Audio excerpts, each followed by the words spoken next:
Governor గారు నేను రోజున చేసిన ప్రసంగం పైన ఆయన థ్యాంక్స్ చెప్తూ ఇవాళ ప్రొసీడింగ్స్ జరిగినాయి. నిన్న పాపం గవర్నర్ గారు చాలా శ్రమించి ఆయన ప్రసంగాన్ని చెప్పారు. శ్రమించని వర్డ్ ఎందుకు వాడుతున్నానంటే ఎందుకు దాన్ని యూజ్ చేస్తున్నానంటే చాలా శ్రమతో ఆయన ప్రసంగం చేశారని. ఆయన గవర్నర్గా ముందు చేసిన ఆయన జాబ్ చార్ట్ ఏంటంటే ఆయన సుప్రీంకోర్టు జడ్జిగా ఓ న్యాయమూర్తిగా వ్యక్తిగా చెప్పారు. కానీ అటువంటి వ్యక్తి నోటితో ఎన్నో అబద్ధాలని ఎన్నో అసత్యాలని ఎన్నో సత్యదూరమైన అంశాలని ఒక దిశ లేని అంశాలని ఈ రాష్ట్రానికి ఏంది రేపు రాబోయే కాలంలో ఏం జరుగుతుందో చెప్పలేని పరిస్థితిని అంత దురదృష్టమైన పరిస్థితితో ఆయనతో ప్రసంగించారు. దాని మీద ఇవాళ చర్చ జరిగింది. మా సభ్యులు మాట్లాడారు, ఆ బెంచ్లు ఉన్న వాళ్ళు మాట్లాడారు. ఇంకా ఫినిషింగ్ ఆఖరిగా గవర్నమెంట్ తరఫున మంత్రి గారు సమాధానం చెప్పే ముందు ఇండిపెండెంట్ సభ్యుడిగా చంద్రశేఖర్ రెడ్డి గారు ఆయన ప్రసంగంలో ఒక విషయాన్ని లేవనెత్తారు. ఏమిటా అంశం? ఈ రాష్ట్రంలో ఈ ప్రభుత్వం ఇప్పుడు కూడా రాష్ట్రం ఏర్పాటైన తర్వాత ఏనాడు కూడా వ్యవస్థ నడుస్తుంటుంది. కానీ వ్యక్తుల్ని ఎవరైతే యూనివర్సిటీకి సంబంధించిన ఆచార్యులు ఉన్నారో, బీసీలు ఉన్నారో, వైస్ ఛాన్సలర్స్ ఉన్నారో వారిని బలవంతంగా మనం రాజీనామాలు చేయించిన పరిస్థితి ఎప్పుడూ దాఖలాలు లేవు అని చెప్పారు. గత ప్రభుత్వం కూడా ఎక్కడ జరగలేదు.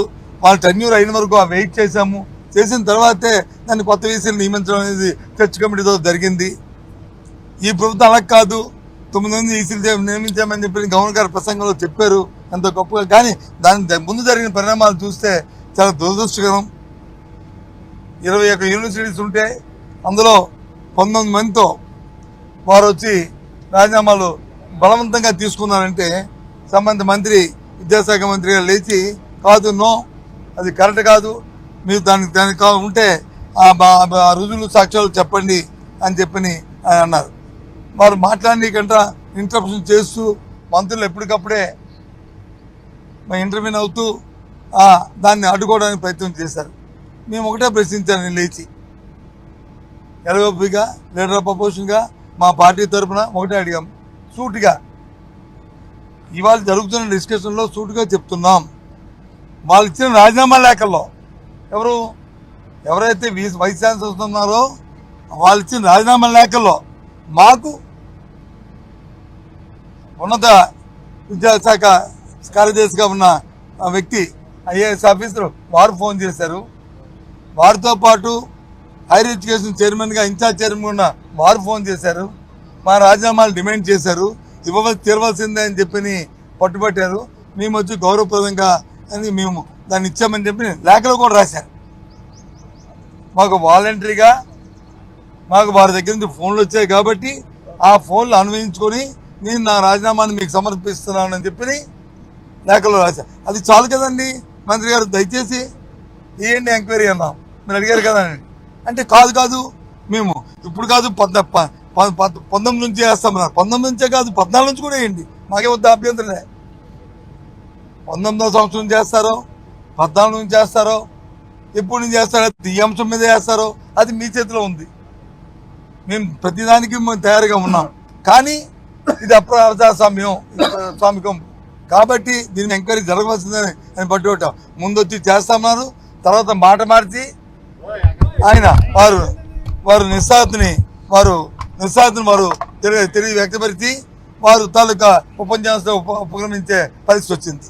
ఆ నేపథ్యంలో ఇచ్చిన హౌస్ని ఏదైతే సభా సాక్షిగా వారు మాట్లాడారో ఆ మాటను మాట తిప్పుకున్న నేపథ్యంలో దాన్ని వారు మాట మార్చిన నేపథ్యంలో జరిగిన అక్రమాలని బయటపెట్టడానికి వాళ్ళకి లేని చిత్తశుద్ధిని పెంచి దాంతోపాటు నిన్న గవర్నర్ గారి ప్రసంగంలో ఏవైతే సత్యదూరమైన అంశాలు ఉన్నాయో, ఏవైతే ఈ రాష్ట్రానికి రాబోయే 4 సంవత్సరాల్లో దిశ కల్పించే అంశాలు కానీ ఏ ఒక్కటి కూడా పొందుపరచడంతో లేకపోవడంతో దాంట్లో ఒక్క విషయాన్ని చెప్తానండి. చిన్న ఎగ్జాంపుల్ నాకు చెప్దాం అనుకున్నాను. వచ్చాను. గవర్నర్ గారు మాట్లాడిన మాటల్లోనూ వారు అంటారు చేపలు తినడం, చేపిచ్చి చేపలు తినడం కాదు, చేపలు పట్టడం నేర్పాలి అంటాను. నేను అంటాను చేపలు పడితే దొంగతనాలు వస్తాయి, చేపలు చెరువులు చేపలు పెంచడం నేర్పాలి. చేపలు పెంచి చేపలు తినడం నేర్చుకోమని చెప్పండి, చేపలు పట్టడం కాదు. చేపలు పడితే ఎలాగవుతుంది? చేపలు పెంచి పెంపకం నేర్పాలి, తర్వాత చేపలు తినడం నేర్చుకోవాలి. గవర్నర్ గారు చేపలు పట్టడం చాలంటారు. అంటే ఏ రకంగా ఏదో రకంగా పట్టుకోవడం అనేది చేసుకొని మరి దోపిడీ చేయాలనే కదా దాని ఉద్దేశం, దురుద్దేశం. సో ఎగ్జాంపుల్ చెప్పాను. కాబట్టి ఆ ఉపన్యాసంలో పాపం శ్రమించని మాట్లాడే ఉపన్యాసంలో దాంట్లో క్లారిటీ లేదు. అందుకే ఆయన వ్యక్తిగతంగా మా తాలూకు ధన్యవాదాలు. పాపం అంత శ్రమపడి ఇక్కడికి వచ్చి ఆయన 1 hour శ్రమించి ఇచ్చిన దానికి మా ధన్యవాదాలు తెలుపుకుంటున్నాం. కానీ ఆ ఉపన్యాసం మీద మాకు క్లారిటీ లేదు. ఇది ప్రజా వ్యతిరేకంగా ప్రభుత్వంలో జరిగిన కార్యక్రమాలు లేవు, ఇది బయలు జరిగే కార్యక్రమం కాదని ఈ 2 అంశాల మీద మేము వాకౌట్ చేసి బయటకు వచ్చామనే విషయాన్ని మీ ద్వారా రాష్ట్ర ప్రధానికి తెలియజేస్తున్నాం.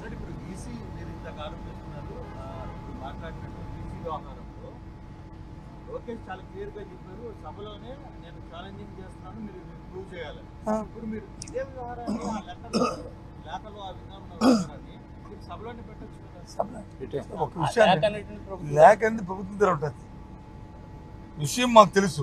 ఎంక్వైరీ చేయండి. ఎంక్వైరీ చేస్తే కాదు ఇగో లేఖలు ఇవి, ఇగో 19 మంది వీసీల తాలూకా లేఖలు ఇవి, ఇందులో మీరు చెప్పిన వాక్యం లేదు, మీరు చెప్పింది సత్యదూరం, మీరు సభా సమయం వృధా చేస్తున్నారు, మీ రాష్ట్ర ప్రజలను తప్పుతో పట్టిందని మమ్మల్ని ఆపాదించండి. ఎందుకు మీరు దాని మీద రావట్లేదు ముందుకి? కరెక్ట్ అయితే కరెక్ట్ కాకపోతే కరెక్ట్ కాబట్టే మీరు తప్పించుకోవడం ప్రయత్నం చేయడానికి ఈ ప్రయత్నం, అది కరెక్ట్ కాదు కదా.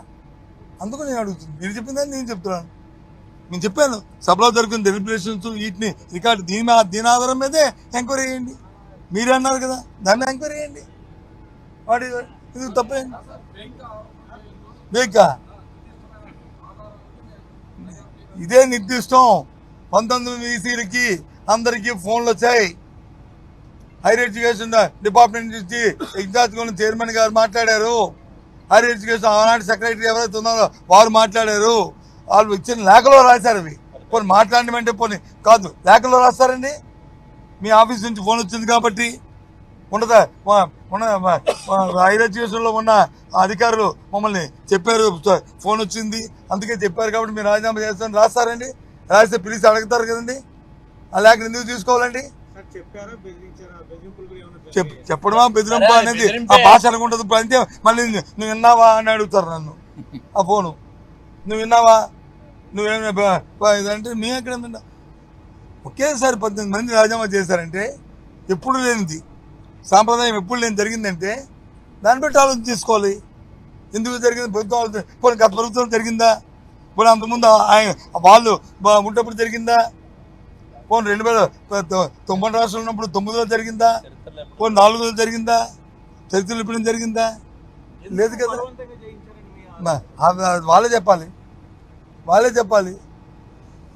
ప్రభుత్వాలు అనేవి వస్తుంటాయి, వస్తుంటాయి. వ్యవస్థ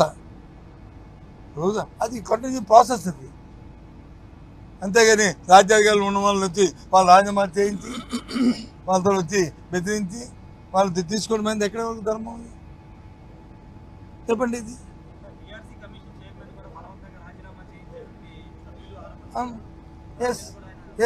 ఎస్ చెప్తున్నాము. దాన్ని అది కూడా ఎంక్వైరీ కలపండి. ఆయన ప్లీజ్ అడగండి. లేదు ఎవరు చేయించదంటే రాసేయండి, రికార్డ్ చేయండి, దాన్ని విడుదల చేయండి. పిఆర్సీ కమిటీ చైర్మన్ గారు చెప్పాడు, ఇదిగో సభ్యులు వచ్చి సమయంలో ఇది మాట్లాడారు, ఇది తప్పు అని చెప్పండి. ఇప్పుడు మమ్మల్ని ప్రజలు ఆక్షేపిస్తారు. చెప్పండి, తప్పేముంది? సభలో కీలకమైన వాక్యం సార్, ఇప్పటికే మీరు టైము డేటు 2 సేవ్ చేసుకోండి, నోట్ చేసుకోండి. చాలా మంది అక్రమాలకు పాల్గొన్న వ్యక్తులందరినీ కూడా వాళ్ళకి ఊతులు లెక్క పెట్టిస్తాను. At the same time already ఇప్పటికే మీ పార్టీకి సంబంధించిన ఒక వ్యక్తి జైల్లో ఉన్నాడు. సార్ సందర్భం లేని, సమయం లేని అంశాలని సభలో మాట్లాడడం అనేది ధర్మం కాదు. అయినప్పటికీ కూడా ఇన్స్పైట్ ఆఫ్ దానికి కూడా మేము సమాధానం చెప్పాం.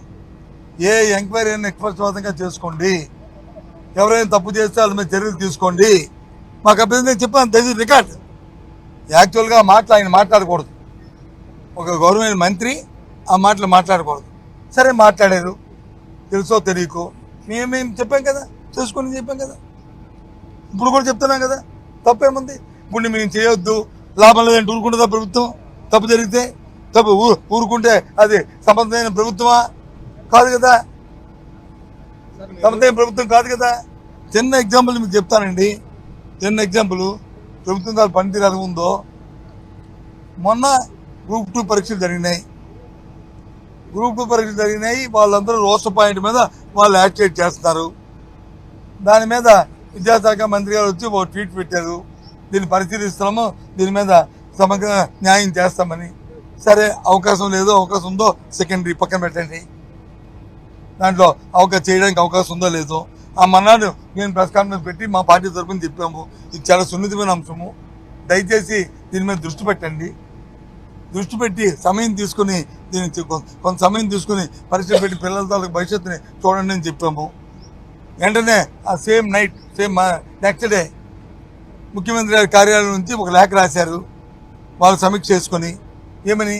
ఈ ఎగ్జామ్స్ వచ్చి మీరు చేసి ఎగ్జామ్ చేసి పొడిగించండి, దీని టైం పొడిగించండి అని. వాళ్ళు ఖాతరు చేయలేదని చెప్పి మళ్ళీ లీక్ ఇచ్చారు. ఏమనుకోవాలి దీన్ని ఏ విధంగా ఈ ప్రభుత్వం సమర్థనీయ ప్రభుత్వం అలా లేకపోతే ఏ భాష వాడాలా? ఇంకేదైనా భాష వాడితే చూసారా మమ్మల్ని ఎంత కఠినంగా మాట్లాడారు అని అంటారు. చెప్పండి, సమర్థనీయమా ఇది? అంతమంది విద్యార్థుల తాలూకు భవిష్యత్తుని మేము పరిశీలిస్తామని చెప్పేది, పరిశీలిస్తామని కాకుండా ఎందుకు లేఖ రాయాలి? ప్రభుత్వం ఎందుకు లేఖ రాయాలి? సీఎంఓ లేఖ రాస్తుంది, అది ప్రభుత్వంకి బాధ్యత కాదా? ముఖ్యమంత్రికి అవమానం కాదా? అది అక్కర్లేదు. అది సార్ చెప్పండి. అవును, నేను చెప్పాను, నా ప్రెస్ మీట్ మీరు తీసుకోండి. నేను చెప్పాను, మేము గ్రూప్ 2 ఎగ్జామ్ పెట్టినప్పుడు ఈ అంశం మా దృష్టికి రాలేదు, అందుకు ప్రిలిమినరీ పరీక్ష ఎగ్జామ్స్ పెట్టాము. ఇప్పుడు మెయిన్స్ వస్తున్నాయి, ఇప్పుడు ఈ అంశం తెర మీదకి వచ్చింది. దీని మీద న్యాయస్థానంలో వాద్యాలు ఉన్నాయి, దయచేసి సున్నితమైన సమస్యని పరిశీలించండి అని చెప్పాను. ఇది మంచి, ఇది చెడు అని నేనేమి ఎక్కడ మాట్లాడలే. కొద్దిగా ఇండెక్ట్ అయ్యి లోతుగా పరిశీలించి దాన్ని టేక్ కాల్. ఎస్, ప్రభుత్వం తీసుకున్న నిర్ణయమే కరెక్టు, ఏపీ తీసుకున్న నిర్ణయమే కరెక్టు, దీని ప్రకారం మీరు వెళ్ళాలి ఏదో అని చెప్పచ్చు, తప్పు కాదు. కానీ అసలు దృష్టి పెట్టడానికే మీకు అవకాశం లేపుతారు కదా. సో అది, కానీ ఏదైనా సరే బ్యాన్ లాజ్ ఇవాళ మేము బాయ్కాట్ హౌస్ నుంచి మేము వాకౌట్ చేయడానికి కారణాలు 2. ఒకటి, గవర్నర్ గారి ప్రసంగంలో ఒక దశ లేదు ఈ రాష్ట్రానికి. ఆ ప్రసంగం అంతా కూడా ఒక 2-3 మాటలు అయితే చాలా చాలా బాధాకరమైన మాట్లాడినాయి. అది ఆ బుక్ ఎక్కడుందో కానీ గత ప్రభుత్వం చేసిన విధ్వంసం అని చెప్పి గవర్నర్ నోట్ అని చెప్పడం. విధ్వంసం ఏంటండి గవర్నర్? ఆ భాష ఏంటండి ఇది? విధ్వంసం అని అది పొలిటికల్ లాంగ్వేజ్. ఇది ముఖ్యమంత్రి మాట్లాడిన అర్థం ఉంది, కానీ గవర్నర్ నోట్ అంటే విధ్వంసం అని మాట్లాడించి వచ్చింది. ఆ ధర్మ పోనీ విధ్వంసం, పోనీ ఇలేదో బాగుపెడతారు, మహా అద్భుతాలు చేస్తారంటే అద్భుతాలు ఏమున్నాయండి? 20-24 గంట, 20-47 గంట. ఇప్పుడు సూపర్ 6 కాదు, సూపర్ 10 అంటే సూపర్ 6 ఊత్కాకి అయిపోయింది. ఇప్పుడు సూపర్ 10 ఇప్పుడు 47 సంవత్సరంకి. అంతవరకు మనం వచ్చి నోళ్ళు చాచుకొని ఆవులు చాచుకొని కాసుకొని కూర్చోవాలంట. ఏంటి వాడితే మనం చూసాం కదా. అది గవర్నర్ గారితో చెప్పించారు.